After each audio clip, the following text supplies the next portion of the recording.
Ya está. Y les voy a compartir pantalla para pues, tratar de empezar a ver qué hacemos y cómo explicamos. Voy a tener que salir unos 10 minutos antes del curso porque tengo otra reunión. Pero yo creo como es la primera parte histórica, yo creo que va a dar tiempo perfectamente a ver todo. ¿Sale? Así que cualquier duda que les salga, que les surja, les voy a pedir que me interrumpan, porque hay veces que alzan la mano, me ponen algo en el chat, y no siempre es claro verlas, porque pues tengo abierto el PowerPoint y la pantalla y las notas y todo esto. Entonces, si me pueden interrumpir con voz es más eficiente. Y si me interrumpen, no me enojo, al contrario, me parecería muy bien antes de seguir que podamos aclarar cualquier duda o cualquier cuestión, ¿sí? Bueno, como saben ustedes, este es el curso de Química y Coordinación. Y la primera parte es un paseo histórico, una introducción del curso. Esta parte histórica es que pues ya estamos en inorgánica y la primera parte del curso es formalmente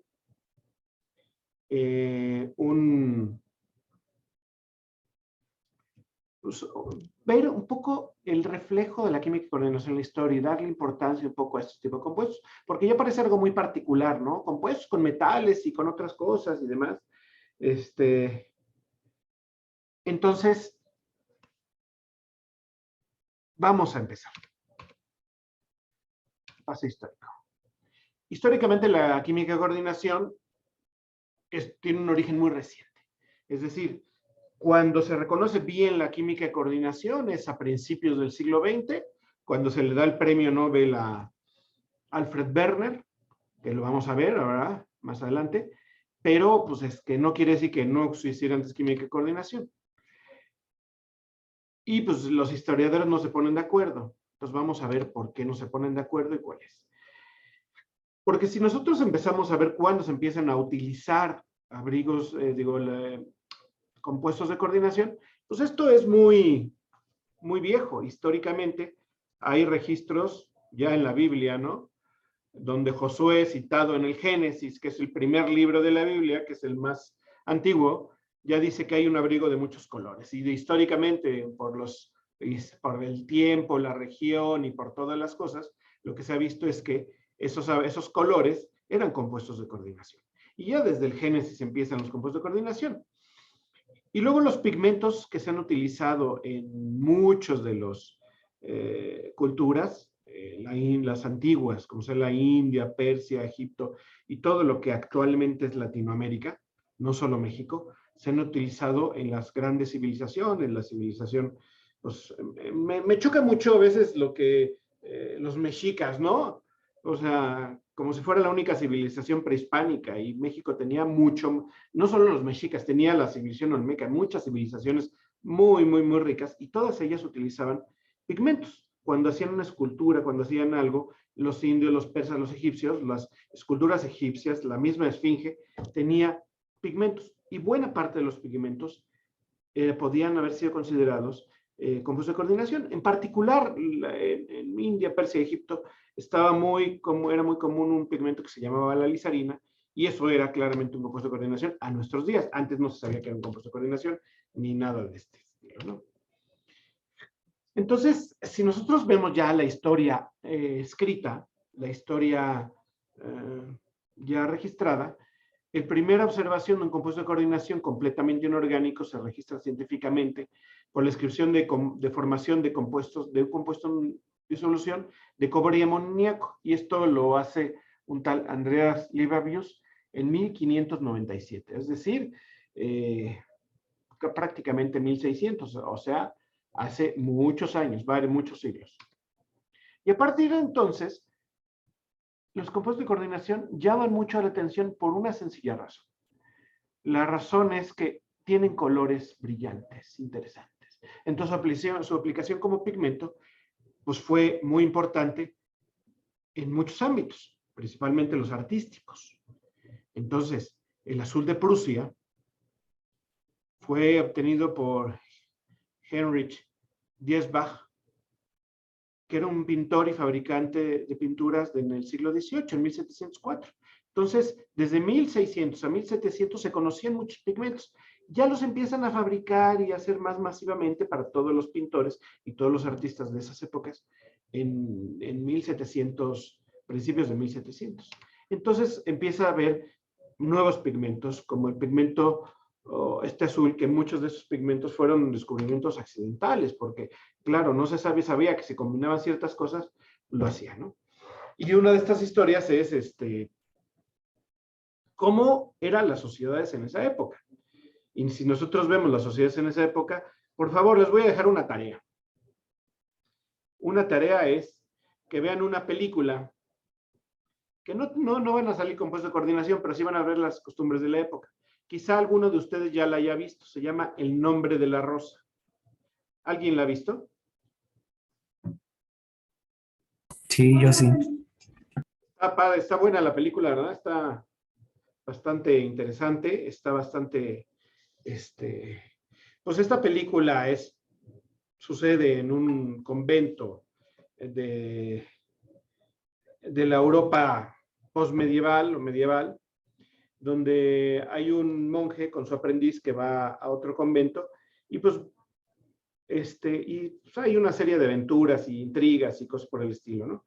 Pero una de las cuestiones es que se ven en mucho de la vida académica, la vida que no solamente era del campo o de obrero, lo que antes no eran ni obreros, sino eran feudos, se daba en los conventos.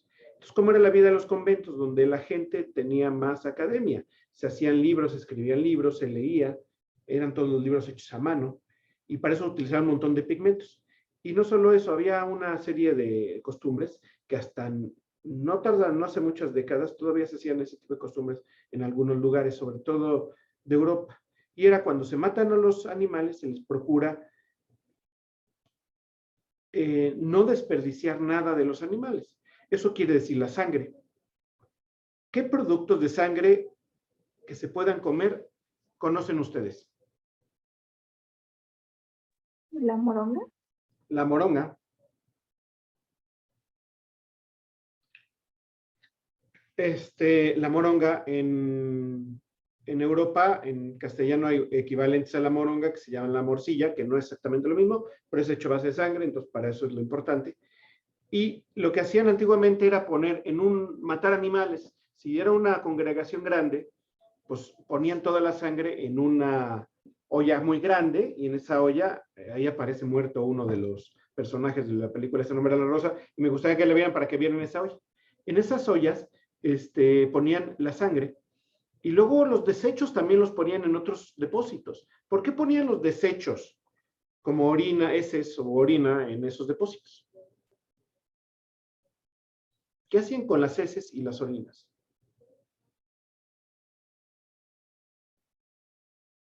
Ahora es inconcebible pensar en eso, ¿verdad? Pero todavía se usa.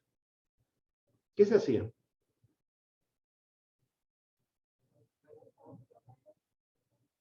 ¿Alguien? Estamos hablando de 1200, 1300, 1400. ¿Qué se hacía con las heces y las orinas de los animales que criaban para comer? ¿Se quemaban? No, no se quemaban. Se juntaban. Y con eso hacían abono, y con eso fertilizaban la tierra. No había fertilizantes artificiales. Ustedes saben que si ustedes siembran cosas como maíz en una tierra, en 2 o 3 cultivos, 2 o 3 años, se agota la tierra porque necesita nitrógeno, entonces hay que echarle algún tipo de fertilizante. Y lo que se hace es así. Ahora actualmente en muchos lugares de todo el mundo, lo que se hace es tener granjas muy grandes, y las granjas tienen desechos animales de todo lo que comen. Todo eso se junta y se fertiliza la tierra. Como normalmente es menos de lo que se necesita, por eso hay fertilizantes artificiales, hechos principalmente a base de nitrógeno, porque es el principal elemento que necesita la tierra y que no está en grandes cantidades en la tierra. Por eso viene de ahí toda la química de los fertilizantes. En aquel entonces todos estos materiales se juntaban, y los materiales tenían algo en común que no estaba muy común en la tierra, que es el nitrógeno. Y el nitrógeno podía reaccionar con los recipientes metálicos para dar productos. Y esos productos daban ese tipo de pigmentos. ¿Sí? Entonces se hacían de manera muy rupestre y muy accidental, que de repente veían que si calentaban la sangre para hacer moronga, de repente si está muy oxidado el recipiente metálico, la olla metálica con la que hacían esto, o con la cuchara de cobre con la que batían, pues de repente se formaban ciertos cristalitos bonitos de ciertos colores, y esos eran compuestos de metales con otras sustancias, principalmente derivadas de nitrógeno, eran compuestos de coordinación. Así surgen los primeros compuestos de coordinación. Luego vienen, pero eso es accidental, ¿no? Entonces, gente que se dedicaba más a la química, más científicamente, como Wilhelm Schell, que es uno de los grandes químicos de esa época, que descubre el oxígeno, aísla el compuesto conocido como ácido prúsico y describe muchas propiedades. El ácido prúsico tiene cianuros, es uno de los ligantes, es una de las moléculas que se le pegan a los centros metálicos, que son los compuestos de coordinación, y lo que descubre es que le da las propiedades. Y antes las propiedades eran las propiedades que podíamos medir fácilmente, y lo que descubre fácilmente era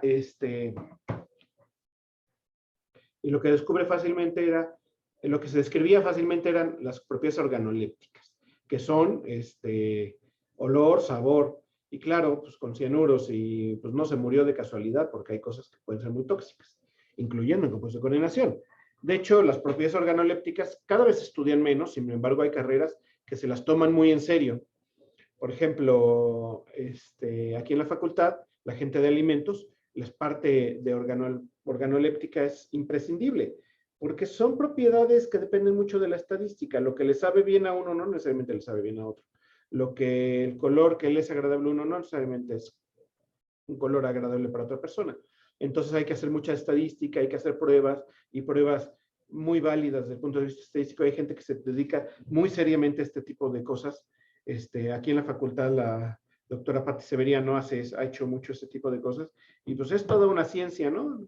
Aunque sea dependiente de nuestros órganos, de nuestros órganos de los sentidos, pues es que es así. Pero no podemos hacer eso con todas las sustancias, sino con lo que sabemos que no nos va a matar.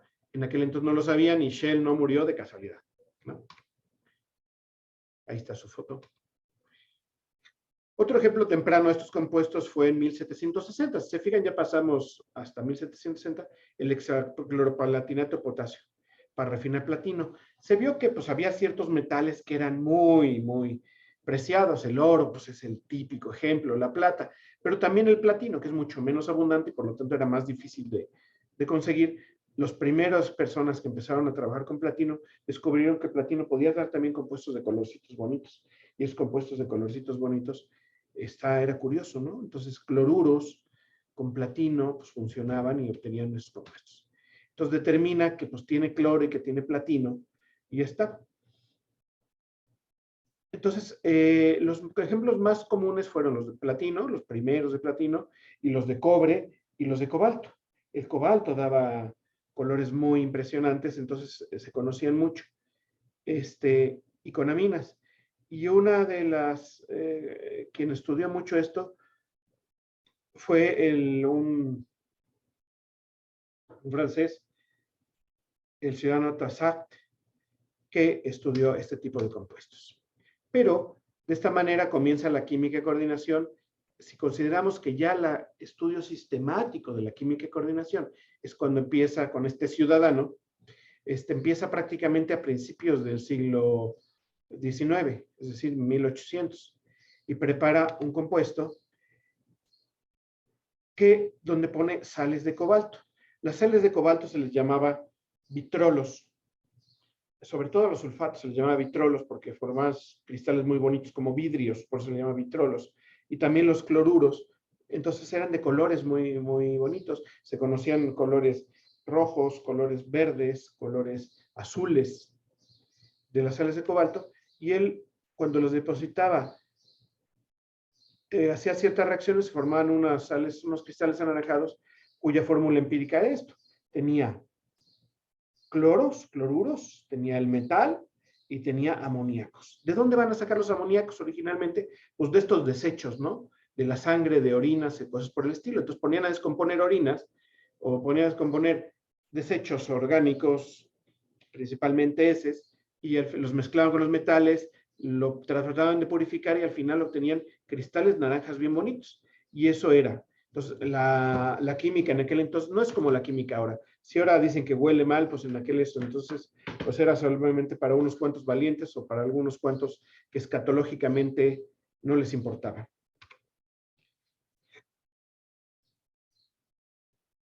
Quizá el descubrimiento de Tassart, pues es un poco accidental, pero reconoce su importancia.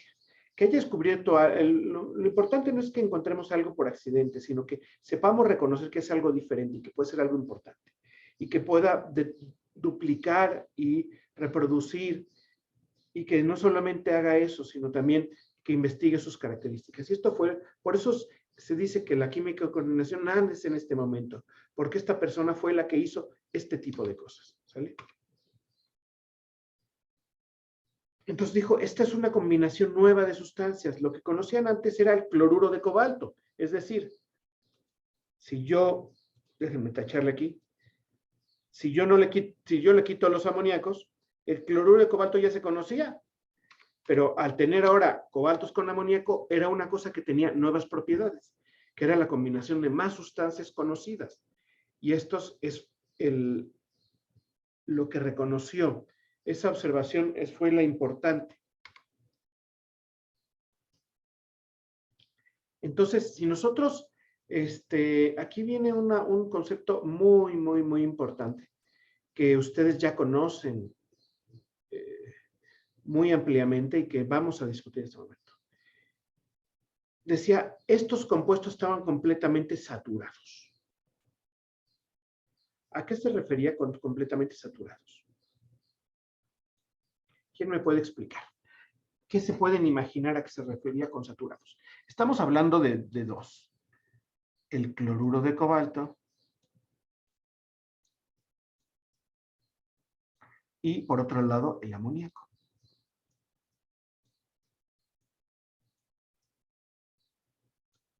Estaban completamente saturados. Y aún así eran capaces de tener una existencia independiente. El amoníaco lo podemos aislar, el amoníaco lo podemos oler, huele muchísimo, y el cloro de cobalto, pues lo conocían ya desde hacía mucho y tenía ciertas características. Y cuando los juntábamos daban unas características totalmente diferentes.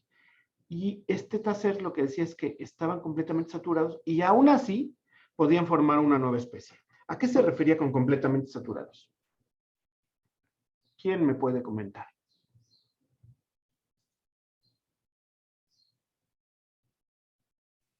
¿Tenía todos sus enlaces ocupados? Tenían dos, háblame un poquito más alto que no te escuché. ¿Todos sus enlaces ocupados? ¿Y cómo se llaman esos enlaces ocupados? Porque en aquel entonces no se hablaba de enlace. ¿Cómo lo dirías? Sí, tienes razón, pero ¿cómo lo dirías? De otra manera.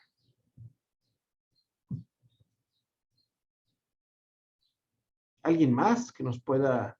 Por ahí va la respuesta. Está bien lo que nos dijo Erika, ¿verdad? Sí. ¿Quién más, aparte de Erika, nos puede contribuir ahí? ¿Tienen todos sus enlaces ocupados? ¿Cómo se llama eso?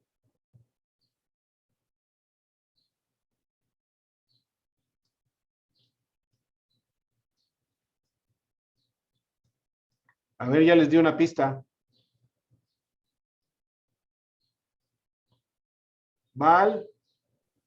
¿Su valencia? Valencia.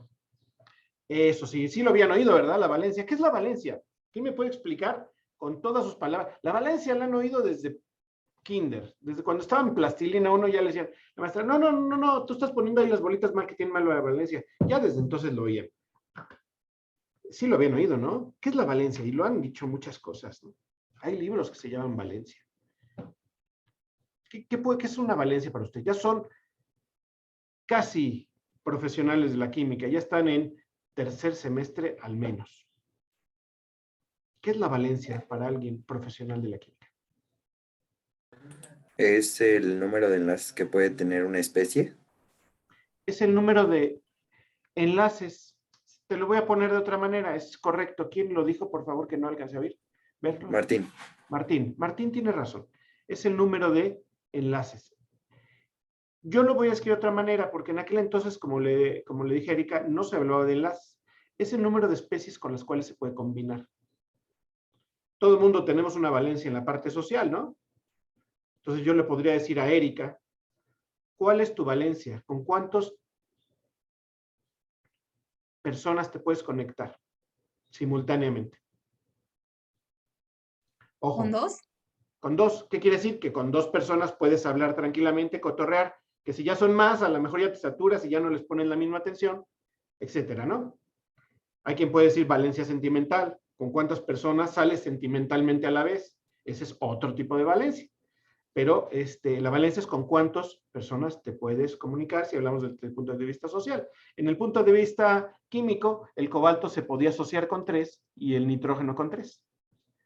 Entonces, el cloro iba a tener una valencia de 1 porque podíamos asociarlo normalmente 1 a 1 y necesitaríamos 3 para los que tenían 3, igual el nitrógeno y el hidrógeno. Entonces, tenía una valencia de 3. Entonces, eran capaces saturados y ya se sabía que no se podían combinar con nada más en ese momento. Y de repente, ya que estaba saturado, veían que sí podían. ¿Por qué? Porque la fórmula mínima, déjenme borrar esto, era esta. Todo esto estaba junto, formando un nuevo compuesto. Entonces, de esta manera, lo hacían así. Y no lo entendían cómo podía hacer esto. Entonces, en ese momento, la gente que se dedicaba a la química o a la alquimia o como se pudiera llamar en su momento, pues no entendía esto como era, ¿no? Si yo ya sé que tiene una valencia, que tiene su capacidad de combinación, en aquel entonces no existían los electrones, no existían los enlaces, no existía nada de eso. Entonces, tenemos que hablar en los términos de lo que sí existía, que era la capacidad de combinación o valencia. Todavía existe capacidad de combinación como sigue siendo la valencia, lo cual muchos maestros y muchos alumnos confunden con estado de oxidación, pero son cosas completamente diferentes. Entonces, como no entendían cómo podía funcionar, le llamaron compuestos complejos. Y si hasta nuestros días se meten a Google y ponen compuestos complejos, les van a salir los compuestos de coordinación, que en la actualidad ya no son complejos, ya es un nombre que está, que es erróneo, pero que pues por el usos y costumbres se llega a usar todavía un poco. Entonces, ahí se fue, entonces a principios de 1800 es cuando se decide que pues es un nuevo tipo de compuestos y Tassert es el que hace un montón de descubrimientos y observaciones alrededor de esto. Entonces, el siguiente medio siglo, es decir, de 1800 a 1850, hay un montón de compuestos, ¿no? Y tenemos los siguientes, por ejemplo, el NAF con el HF, el FB3 con el NH3, el CAI con el I2, el porciato rojo de potasio, y ahorita vamos a ver qué tienen en común. Lo que tienen en común es, vamos a tomar este. Y para poder decir que es un compuesto de coordinación, lo vamos a definir en este momento. Si yo veo cuántos electrones tiene el amoníaco, par de electrones libres. Y el boro tiene una configuración electrónica. 1s2, o sea, tiene en su capa de valencia tiene orbitales s y orbitales p. ¿Qué quiere decir? Que le caben 8 electrones. ¿Y cuántos tiene? El trifluoroborano tiene 2, 4, 6. Tiene 6 electrones. Le faltan 2 para completar su octeto. Y este tiene un par electrónico libre. Entonces, este par electrónico lo donamos acá. El boro completa su octeto. Y esto es como definimos el enlace de coordinación. Un enlace donde un par de electrones se dona a una especie capaz de aceptar un par de electrones. Entonces, de esta misma manera funciona este y este. Y todos estos compuestos que vamos a ver. Ahorita no, ni siquiera le estamos poniendo fórmula. Los nitroporciatos, los nitropurcitos. Y luego dijeron, está chistoso, está bien, vamos a empezar. Y cada uno empezó a investigar sus propios trabajos y empezaron a descubrir y dijeron, pues vamos a ponerle Pepe al niño, ¿no? Porque yo me llamo Pepe, pues le van a poner Pepe al niño. ¿Qué quiere decir esto? Que le ponían el nombre al que lo descubrió, entonces era bien padre, ¿no? Pues si ustedes descubren una isla va a ser, pues le pondría mi nombre, ¿no? Si yo descubriera un elemento le pondría el Chuchonio porque me llamo Jesús. Y así lo hicieron en su momento. Entonces, Anderson, pues era la sal de Anderson porque tenía piridinas y tenía platino. Luego vino la sal de Chugaev, que tenía platino, cloruros y amoníaco, y era Chugaev el papá. Y así hubo un montón de papás con compuestos conocidos, platino, amoníacos, más platino en diferentes proporciones estequiométricas, la sal de Cliff, y así nos podemos ir, vamos con la F apenas, ¿no? Sal de Cosa, ¿sí? Hasta la D, Drescher, Durán, Ederman, Fischer, ahí está la F, ya apareció la F, tenía nitritos con cobalto, cobalto, amoníaco, ¿sí? Aguas, OHs, oxalatos, nitritos. Entonces había muchas posibilidades de tener compuestos. Entonces, si yo empiezo a hacer combinaciones en diferentes proporciones, pues ahora ya tengo si tengo platinos, amoníacos y cloruros, pero ahora tengo 4 cloruros y solo 2 amoníacos, pues ya lo llamo la sal de Gerhardt. Y si yo le digo ahora, en lugar de a cloruros tengo nitritos, pues voy a hacer la sal de Gibbs. Y la sal de Gross, pues con platino. Y la sal de Lytton con platino y sulfitos. Y así pues empezaron a poner. Magnus tenía muchas. Los voy pasando rápido, ¿no? Porque tenemos que llegar a la Z-Morland. Pero vayan viendo las características. Casi siempre son lo mismo. Cloruros, sulfatos, sulfitos, nitritos, de repente tiocianatos, etcétera, con metales. Los metales son la parte central. Ya estamos en la V. Vauquelin. La sal de 6 es muy típica. Eso todavía se usa. Entonces, muchos eran compuestos de cobalto y aminas. Y entonces se empezó a crear, pues ya no vamos a llamarle por su nombre, vamos a llamarle por el nombre del descubridor, vamos a llamar una nomenclatura. Empiezan a hablar de nomenclatura. Entonces, empiezan primero con la sal de Fermi. Las sales de Fermi, dijo, pues vamos a ponerles porque ¿qué característica tienen en común? El color. Empiezan con el color. Y las sales que empezaron a estudiarse más fueron las de cobalto porque tenían colores muy claros no, muy evidentes, porque claro, parece como que es poco intenso. Y entonces le puso cosas bien fáciles, ¿no? El de color amarillo se llama lúteo. El color morado se llama purpúreo. El color rojo, róseo. ¿Cómo se dice vino tinto o vino rojo en italiano? Algo importante si viajan. Rosso, ¿no? Sí, rosso, pues por ahí viene el rojo. Entonces, eran los roseocobaltos. El verde era pracio, el café era janto, y el amarillo es lúteo, todos sus orígenes en latín. Todo era lúteo, es decir, había una ciudad muy importante en tiempos que se llamaba Lutecia. ¿Habían oído hablar de Lutecia? A ver, alguien que tenga un smartphone o la computadora y que me diga, ¿qué ciudad es actualmente Lutecia? La ciudad amarilla.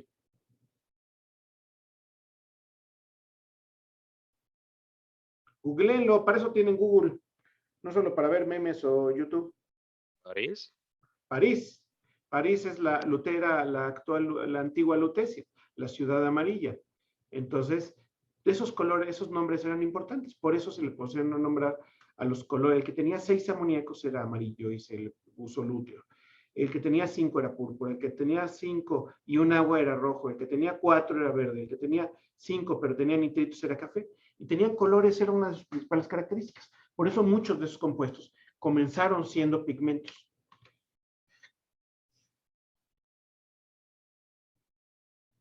Pero el problema es que una cosa es que podamos conocer algo y otra cosa es explicar qué es y cómo funciona. Ya Tasser le había dado el nombre de complejos porque no entendía cómo funcionaban. Entonces, las teorías vigentes no podían explicar su estructura, ni cómo eran, ni cómo estaban organizados. Solo decía que pues, sus valencias estaban medio locas, ¿no? Y de esta manera se propusieron varias teorías. Entonces, el primero en tratar de dar una explicación era Thomas Graham, que trabaja con sales de amonio y él conocía las sales de amonio, ¿no? El cloruro de amonio, el nitrato de amonio y todas esas. Y dije, pues es que esto puede ser como las sales de cobalto. La mina, pues es NH3. Si yo le pongo a una mina ácido clorhídrico, se forma cloruro de amonio. NH4, es decir, el nitrógeno acepta un protón. Ahora, en lugar de poner un protón, le ponemos un metal, entonces va a aceptar un metal. Entonces, deben de tratarse como reemplazar un hidrógeno por el metal. Es decir, vamos a pintarlo aquí para que no quede en el aire. Yo tengo NH3. Ay, perdón. Déjenme sacar la pluma. Aquí está. Si yo tengo NH3, ¿cómo se llama este compuesto?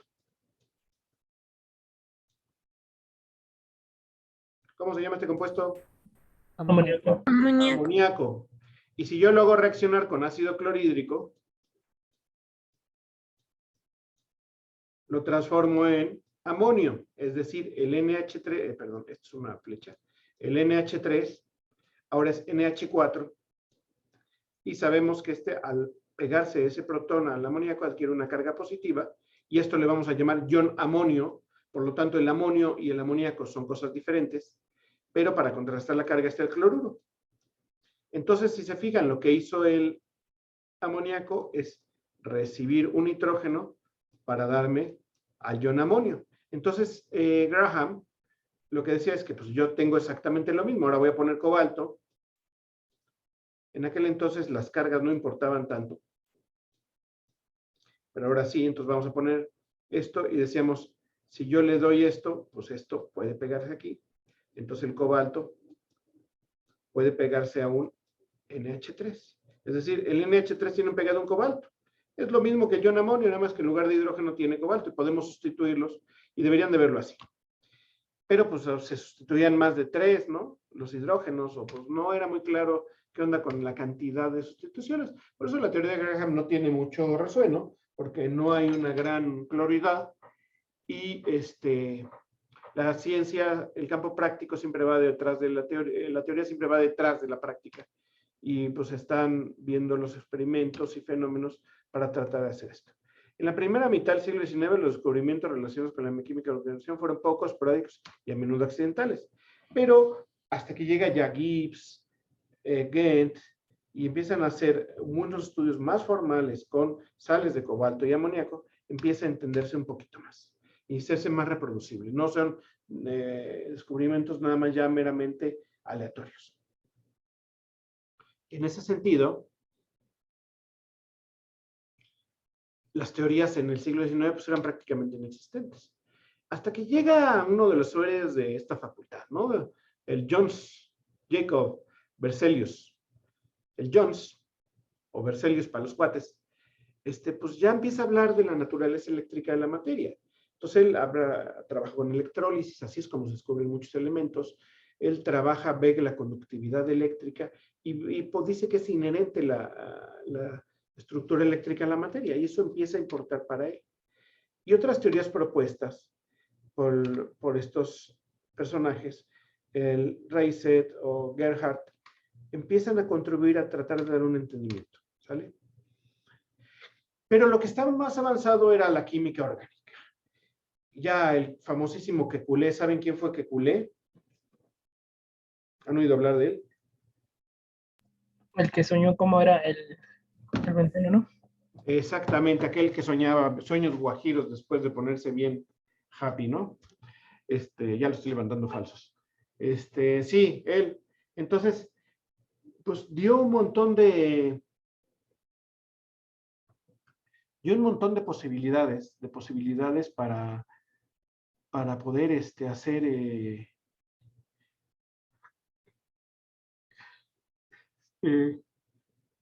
de posibilidades para poder hacer ¿cómo se llama?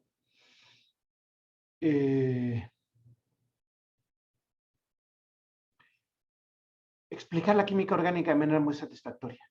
Entonces, si la química empezaba a dar explicaciones satisfactorias a través de la química orgánica, pues lo lógico sería extrapolar. Ahora, si no nomás tenemos carbón, sino también tenemos metales, pues las cosas se van a parecer. Entonces, tratan de hacer cadenas como las de carbono, con series homólogas, pero con las aminas, ¿sale? Entonces dice que si yo tenía un cloruro de alquilo, sí, cloralquilo, que serían cadenas de CH3, CH2, muchos H2 y un Cl, pues en el metal se va a aparecer por el estilo. Puedo tener cadenas o varias cadenas con los amoníacos haciendo cadenas. Y estos se relacionaban mucho a la química orgánica y tenían las propiedades dependiendo de la longitud de la cadena y cómo estaban organizadas esas cadenas. Entonces, esta fue la primera propuesta que se hizo para ya tener una teoría que nos hablara de estructura. Y en ese sentido, pues el amoníaco se parecía al CH2, al metileno, ¿sale? Entonces, ya cerca de 1870, Blomstrand propone que las aminas y los complejos de cobalto podían escribirse de esta manera. Ahí está el Blomstrand. Cadenas, dos cadenas diferentes, una de NH3, otra de NH3, y podía entender los cloruros. Y el platino podía ser algo equivalente. Nada más que ahí tendría las cadenas más cortas de platino, de amoníacos. Entonces, sonaba logiquísimo. Los compuestos se podían organizar de esa manera, perdón. De esta manera, la solución más probable era la misma que Kekulé, ¿no? Ya sabían cómo se llamaba Kekulé. Si no sabían, pues ahí está, ¿no? Friedrich August Kekulé von Stardonitz, así todo eso se llamaba ese señor, que había propuesto en 1864. Si se fijan las propuestas de Wilhelm, pues es bastante inteligente. Tómalo de Kekulé, que fue 5 años antes. En aquel entonces no había internet, ni se publicaba tanto las cosas tan rápidamente. Entonces, para que llegara el conocimiento de un lado a otro, pasaba mucho tiempo. No pasó casi nada para que este hombre pudiera llevar ese conocimiento y decirlo. Y ahí está el famosísimo Kekulé. Y el que empieza a defender esta teoría como perro, diga, o sea, como os dice el dicho, como perro feroz, es Mats Sophus Jorgensen. Este cuate era un químico experimental muy brillante. ¿A qué me refiero? No es que se pusiera a tratar de imaginar las cosas. Él hacía muchísimos experimentos. Era un cuate, como buen alemán, súper metódico, súper metódico, súper trabajador, obsesivo. Creo que si fuera sido inglés, le hubiera quedado muy bien el nombre, ¿no? Mad en inglés es así como loco, estaba bien loco el cuate. Era bien obsesivo, hizo muchísimo trabajo de muy alta calidad. Y trató de defender esta teoría, de que los compuestos de coordinación eran cadenas y que los cloros se quedaban al final de la cadena y el metal era la parte central de la cadena. Y toda su vida defendió este modelo y nunca aceptó que podía estar equivocado. Lo que hace un científico que pasa a la historia de los científicos que trabajaron mucho y que no pasaron a la historia con éxito, es que los que pasan a la historia con éxito no solamente tienen la evidencia, sino que pueden hacer algo impresionante, que es pensar diferente, no quedarse con lo que alguien ya hizo, no imitar lo que alguien ya había hecho. Entonces aquí está lo que les decía, Jorgensen era un investigador cuidadoso, metódico, escrupuloso, y pues no lo querían, era solitario, ¿no?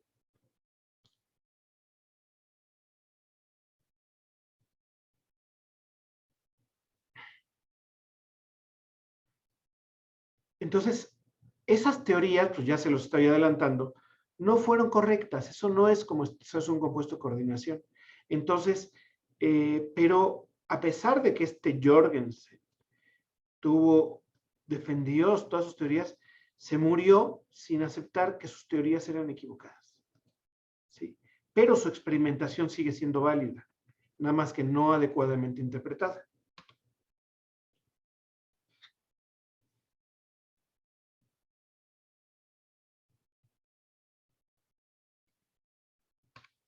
Entonces,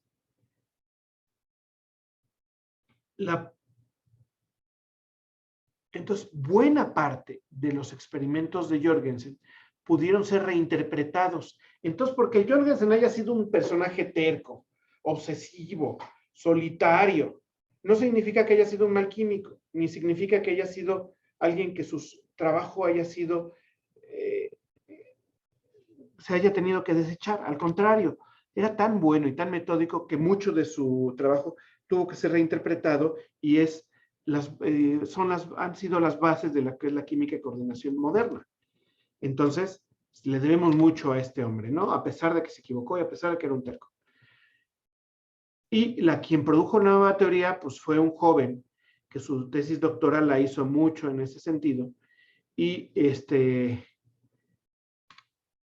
tuvo muchas broncas con Jorgensen. De esta manera, la historia del Jorgensen, el muy conservador, el que no voy a decir algo que se salga de lo habitual, le obliga a considerar una nueva teoría como un rompimiento con el desarrollo de la química estructural. Que Cooley y todos los químicos orgánicos habían tenido tanto éxito, no les podía decir Jorgensen que estaban mal. Aunque su evidencia no era contundente, aunque tenía evidencia contradictoria Jorgensen. Por eso, el que no tiene nada que perder, funciona. Entonces, y eso pasa mucho en la historia.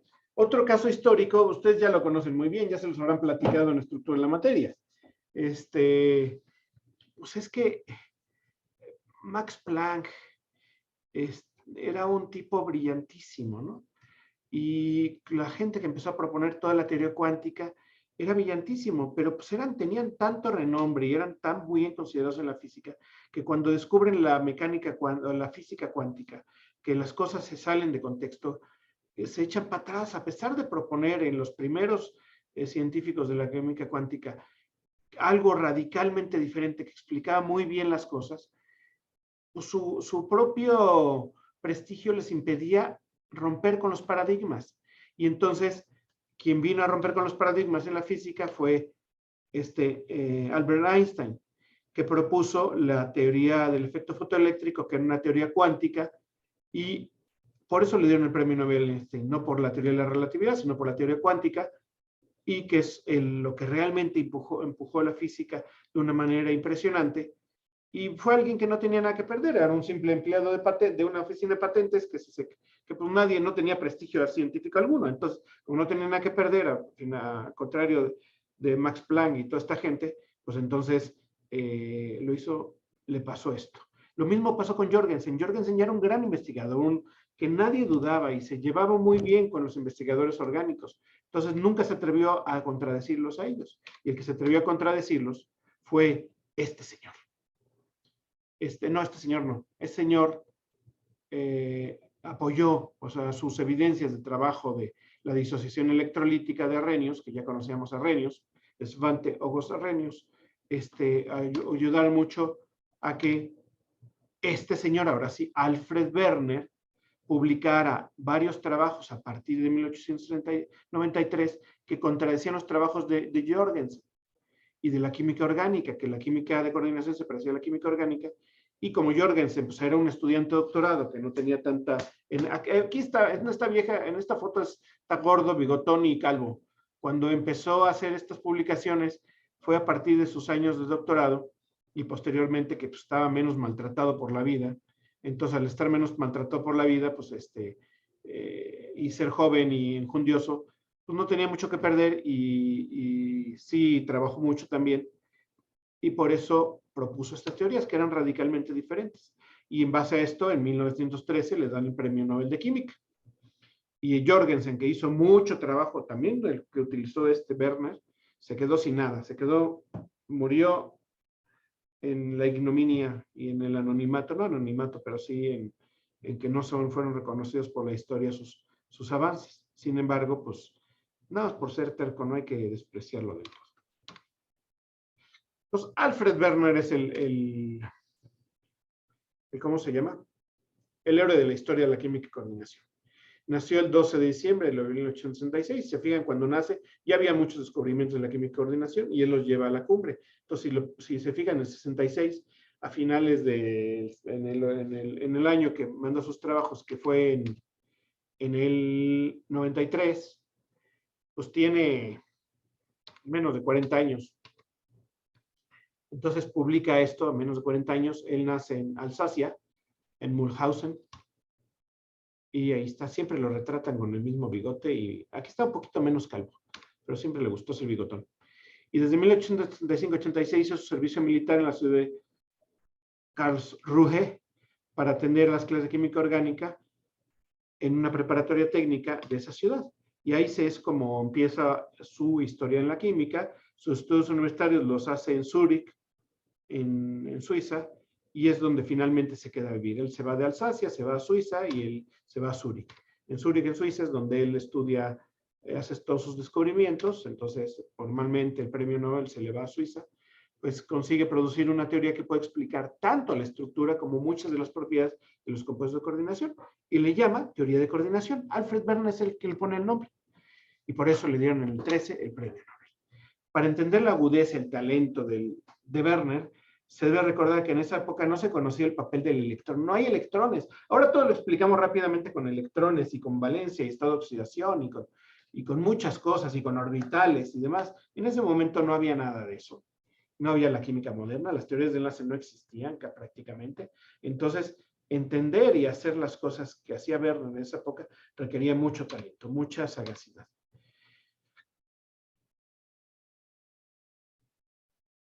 Entonces, empezó a llamar a estos compuestos, que eran compuestos, el Verbindungshorher.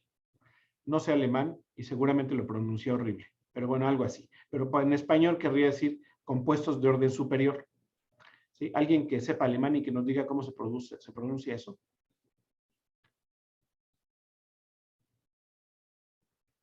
No. Creo que se pronunciaría como Verbindungen Hujar, algo así. Pues eso, como acaba de decir, ¿quién lo dijo que no lo vi? Yo, Miguel. ¿Quién es yo? Miguel.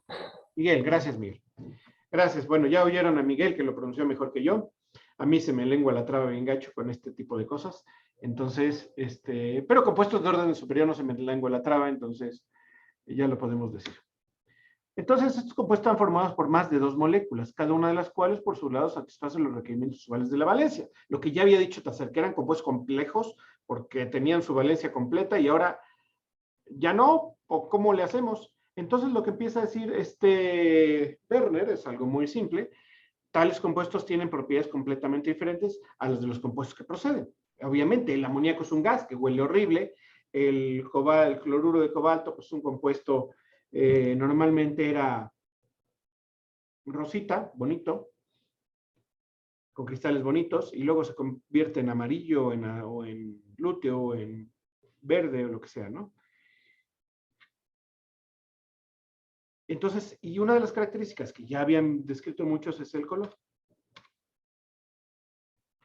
Entonces, la propuesta de Werner es muy sencilla, simplemente sugiere que los metales tienen 2 tipos de valencia. La valencia Hauptvalence o valencia primaria, que es ionizable, y solo puede satisfacer por medio de los iones negativos, es decir, el cloruro de cobalto o el cloruro de cromo partía de que tuviéramos cobalto 3 más. Arrhenius, como les dije, se basó mucho Werner en las teorías de Arrhenius de la conductividad eléctrica. Es un ion y los que conducen la electricidad en disolución son los iones. Entonces decía, tenemos 3 iones, cada uno de ellos, uno negativo, que van a satisfacer la carga o la valencia del cobalto 3 o del cromo 3 y van a ser la valencia primaria, la que todo mundo conocía. Y esta es ionizable, cuando la ponemos en agua se disocia. Pero cuando nosotros ahora tenemos una valencia secundaria, es la Nebenvalence o secundaria, es la no ionizable. Es decir, cuando yo pongo el compuesto, como los de Tasser, COCl3, y yo le pongo los amoníacos, y que tenía 6 amoníacos, pues resultaba que a veces estos cloruros, sabía que tenía 3 cloruros, y a veces los cloruros no se ionizaban y a veces sí. Entonces tenía cosas ionizables y no ionizables, pero en general había 6, una valencia secundaria, y 3, una valencia primaria, para este compuesto en particular. Y eso se repetía muchas veces, el 3 y el 6, para muchos compuestos, no para todos. Entonces, por eso le llama él valencia primaria y valencia secundaria. Y lo importante es que la valencia primaria es la disociación electrolítica. Y en conceptos modernos, pues nosotros ya sabemos que eso está atribuido al enlace iónico. Y lo que no se disocia es un enlace no iónico. No se disocia y no da electrolitos en disolución, me refiero. Además sugiere que cada metal tiene un número característico de valencias secundarias, dirigidas en un espacio para dar un arreglo geométrico. Eso fue muy importante.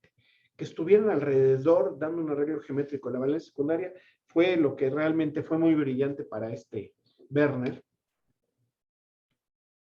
Y la valencia primaria no es direccional.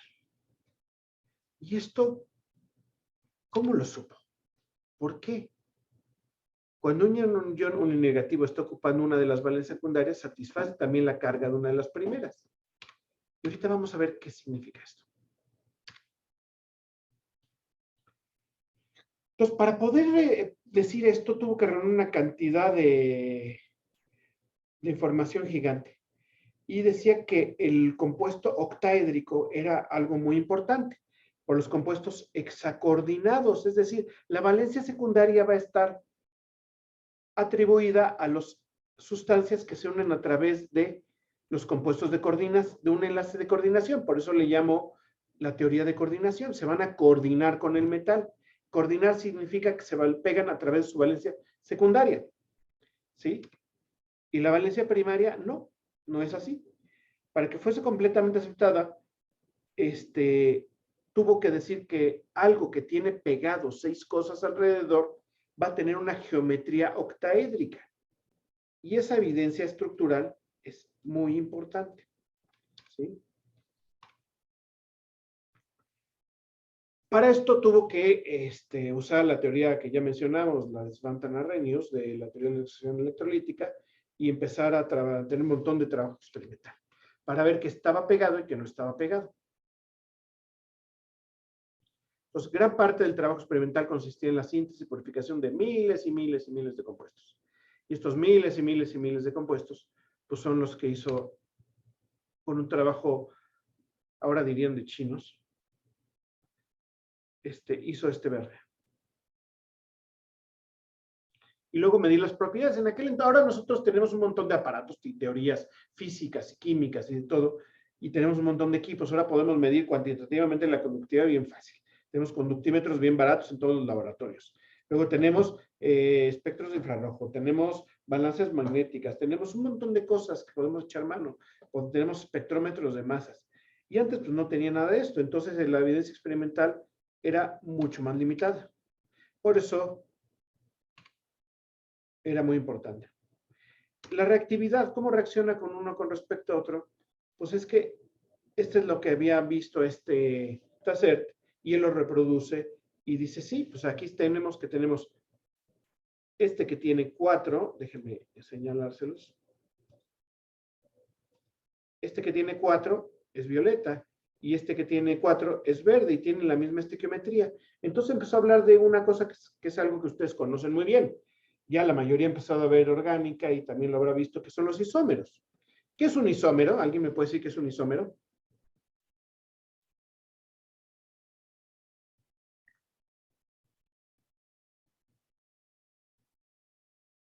Son dos compuestos iguales, pero con un acomodo diferente, ¿no?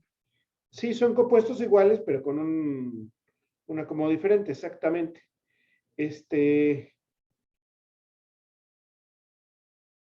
Entonces tienen la misma fórmula, si se fijan, la misma fórmula mínima. Un cobalto, 3 cloros y 4 amoníacos, pero son diferentes. Entonces, esto hablaba de propiedades diferentes.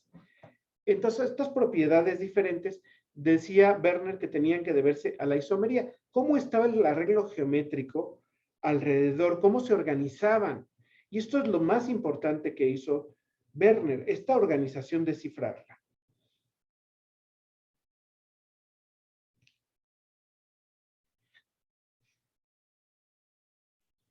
De tal manera que él encuentra esto, que cuando yo pongo a un compuesto que tiene cobaltos y amoníacos, le pongo un exceso de plata, la plata iónica, los cloruros iónicos, es decir, déjenme pintárselos aquí, los cloruros iónicos, los Cl- que pudiera haber aquí, estos cloros si son iónicos, es decir, si tienen cargas y se comportan como un electrolito, se van a unir a la plata porque sabemos que la plata y el cloruro van a dar una especie mayoritariamente insoluble que voy a precipitar. Y esto lo puedo medir, ¿sí?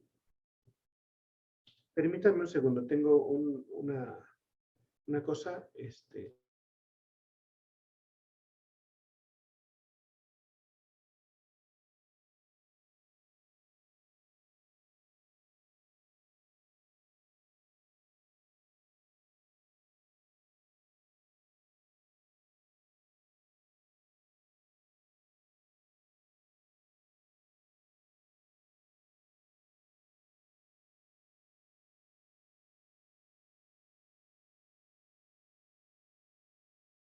perdón, me interrumpieron. Gracias. Entonces, recapitulando, el cloruro se pone con la plata y de esta manera yo puedo hacer una reacción muy común, que esto es un polvo blanco que yo puedo cuantificar, que yo puedo medir. Entonces, yo sé cuántos cloruros, al medir esto, yo puedo saber cuántos cloruros iónicos tengo de este estilo, porque los cloruros pueden ser iónicos, que ocupan la valencia secundaria, digo primaria, o no iónicos, que ocupen la valencia secundaria, de acuerdo a los principios de este hombre. Si yo ahora tengo el que tiene 5, resulta que tengo 3 cloruros aquí, pero solamente 2 son iónicos. ¿Qué quiere decir eso? Que uno de los cloruros está ocupando la valencia secundaria, es decir, es no iónico. Y cuando hago con el que tiene, es el verde, solamente tengo un cloruro iónico. Y si yo mido la conductividad eléctrica, me da que este de aquí es un electrolito 1:1. Es decir, que hay 2 cloros que están pegados y que no se disocian. Y esto pues llamó fuertemente la atención en su época. ¿Cómo puedo tener cloruros y unos están unidos por un tipo de enlace que hace que no se despegue en agua y otros sí? Y son en los mismos compuestos, tener cloruros con diferente carácter unido al metal. Y sí, pues eso es lo que encontró Werner. Y encontró que aunque tuvieran también los 2 cloruros que eran de coordinación y un solo cloruro iónico, podían tener colores diferentes. ¿Y cómo lo podía explicar? Y lo explicó a través de la isomería y estudios de conductividad. Es decir, si yo tengo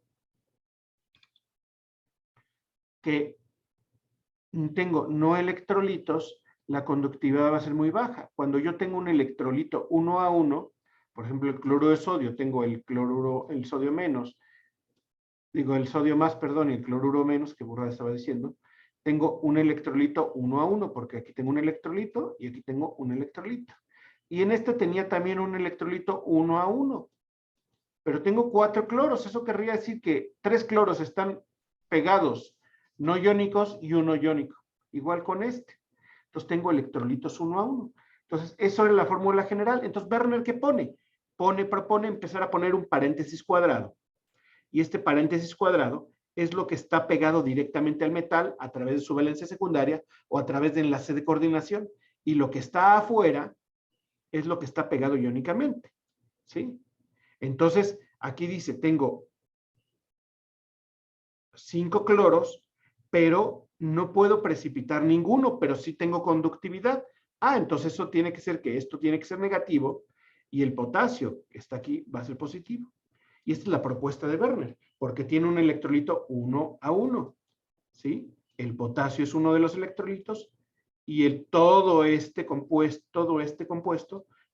es el otro electrolito, por eso es 1:1, ¿de acuerdo? Entonces, estas observaciones y esta perspicacia es alucinante, porque no tenía más que evidencia de conductividad eléctrica y es como los acomodó él. Y él se aferró a esto y no a las cadenas de Jorgensen. Y quien ganó, pues obviamente Werner, ¿no? Y tenía luego los electrolitos 1:2 y los electrolitos 1:3. De repente veía que tenía un electrolito 1:3, y entonces tenía los 3 fuera porque tenía 3 cloruros. Y esto tendría carga 3 más. Entonces Werner proponía este tipo de cosas y en ese sentido pues fue muy perspicaz y pudo hacer las cosas muy bien. Sus estudios de conductividad le decía que los compuestos típicos de Werner, bueno, los originarios de Tasser y luego los de Werner, pues había conductividades de todo. Especies donde tenía el cobalto cargado negativamente o el cobalto cargado, lo que tenía el cobalto cargado positivamente. Y toda la conductividad le daba así. Entonces, funcionaba muy bien su teoría. Pero no era lo único. Otra de las cosas es ver el número de isómeros. ¿Cómo era el número de isómeros? ¿Cómo los acomodamos? Las especies que están pegadas al metal, ¿cómo se acomodan?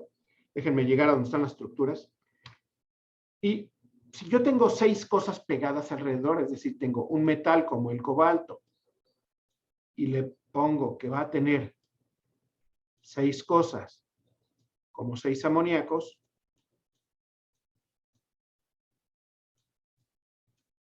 ¿cómo acomodo 6 cosas alrededor del metal? Pues los puedo poner como un hexágono. Los puedo poner como una pirámide triangular. O los puedo poner como un octaedro, un prisma trigonal. Déjenme que... lo puedo poner como estas 3 geometrías. ¿Sí? Este de aquí, el primero, el hexágono, es como un papalote plano. El otro son como 2 triángulos y en medio de los triángulos el metal. Y el octaedro, pues es como una pirámide cuadrada y arriba y abajo tiene otras especies. Entonces, él propone que, bueno, él no propone, él sabe que estas son las posibilidades de, ¿cómo se llama? De acomodar 6 cosas alrededor de un centro metálico. Pero no sabe cuál es la buena. Pero cuando hace experimentos de nomenclatura, hace muchos, y él empezó que si yo tengo 5 cosas iguales y una diferente, yo puedo ser hexagonal, octaédrica, todas me van a dar lo mismo, el mismo tipo de isómeros. Pero cuando yo ya pongo 2, yo veo que la hexagonal hay 3 formas de acomodar, la prismatigonal también 3, y la octaédrica solo 2, y la observada es 2. Y cuando tengo 3 y 3, 3 iguales y 3 diferentes, que voy a acomodar alrededor del metal central, yo veo que puedo ponerlo con 3 posibilidades, la observada aquí es 2 y la octaédrica es 2. Entonces dice, lo que siempre me coincide es la octaédrica. Y tiene cierto sentido, por ejemplo, si yo tengo los sustituyentes aquí, M, y yo un octaedro lo voy a dibujar así, una línea que es como una cuña que va hacia afuera del plano de la pantalla, y luego unas que van hacia atrás del plano de la pantalla y las líneas rectas así. Pues voy a poner aquí, por ejemplo, A.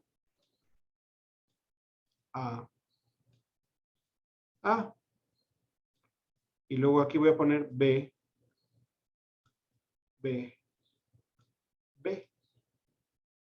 Y tengo 2 posibilidades, que los A los ponga aquí o que esta la intercambie con la B aquí, para darme cosas diferentes. Para eso vamos a estudiar bien la isomería y vamos a utilizar programas que nos permitan girar en 3 dimensiones para verlo bien. Entonces, lo que le pone es, la octaédrica pues está aquí. Y si yo veo que A tiene un cierto volumen y B tiene un cierto volumen, pues se pueden repeler. ¿Cuál es el ángulo que está aquí? Pues 90 grados. ¿Cuál es el ángulo que hay aquí? 90 grados. En un octaedro todos los ángulos son de 90 grados. En cambio, si yo pongo un hexágono, como la otra propuesta que era la hexagonal, pues entonces yo tengo que poner el metal y en un plano, así, así, así, así, así y así. Entonces, ¿de cuántos serían estos ángulos? ¿Alguien que me pueda ayudar?